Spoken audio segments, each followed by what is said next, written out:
Hello and welcome to Television Jamaica's Final Whistle, the show where we give you a review of the day's action at the 2018 FIFA World Cup.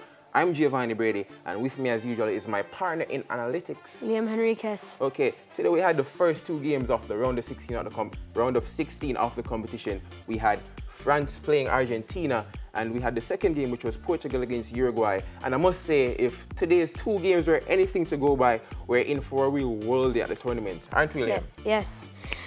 Today was, in my opinion, the best match day of matches. Best match day. We had 7 goals in the first game. Kylian Mbappe really coming to life. France beating Argentina 4-3. What you liked about the game? Well, I kind of start with what I disliked about the game. What I disliked about the game was Argentina's defensive errors. I just think they weren't good defensively. They have experience at the back with Rojo started, Otamendi started. So I don't get it. I mean, there was one thing where Fazio had just came on for Rojo and he passed the ball back to his keeper, and then there was confusion and Griezmann could have scored. So, I mean, their defense wasn't good. They gave Mbappe too much space to just run onto them. They scored. They were pretty good attackingly. Messi, I don't agree with Messi being played in a central role. I think he has too much to do with his team. I think he's like the assistant coach to this manager. But with the central role, I see that Sampaoli was trying to play him in a false 9 role. The false 9 was how Pep Guardiola used him at Barcelona, and he was used to devastating effect.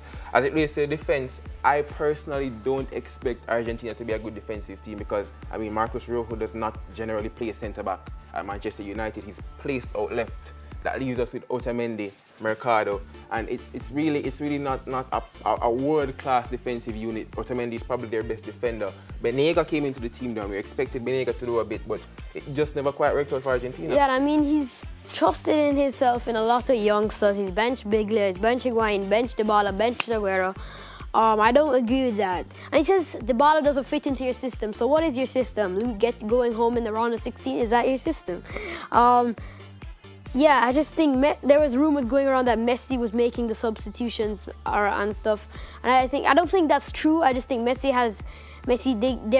just the team is focused around Messi, and it's like Messi's the center of attention, and I don't think that should be. Well, for whatever reason he benches Dybala, I don't know. Dybala should be starting, but I don't know what goes through Sampaoli's head.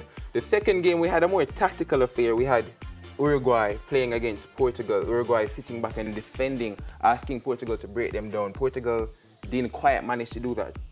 Yeah, I mean, I just felt like Uruguay wanted to just defended, and Portugal just attacked. And it came out the complete opposite. Uruguay got the more goals, and Portugal got the least goals. I think Uruguay, when they got on a counter, when they got on a chance, they were clinical. They wouldn't just pass the ball around. They would actually try to make a chance, try to make an effort to score a goal.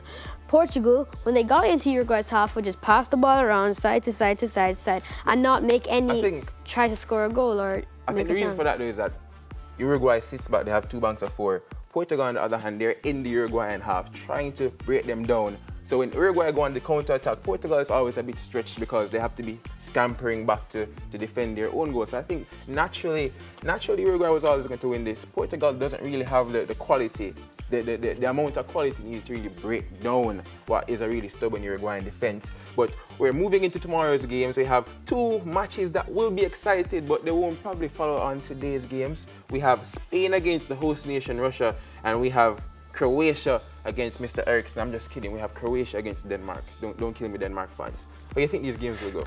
Well, Spain versus Russia, I think Spain are the favourites. I think it'll be a tough game though for Spain because obviously Russia have the home advantage. They've played really well. I think Spain will win 2-1. I don't think it's going to be a convincing performance from them. They have not played convincingly.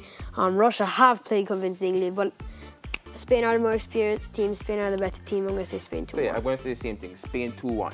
The next game we have Croatia against Denmark. Let me call this one first. I think Croatia beats Denmark 2-0.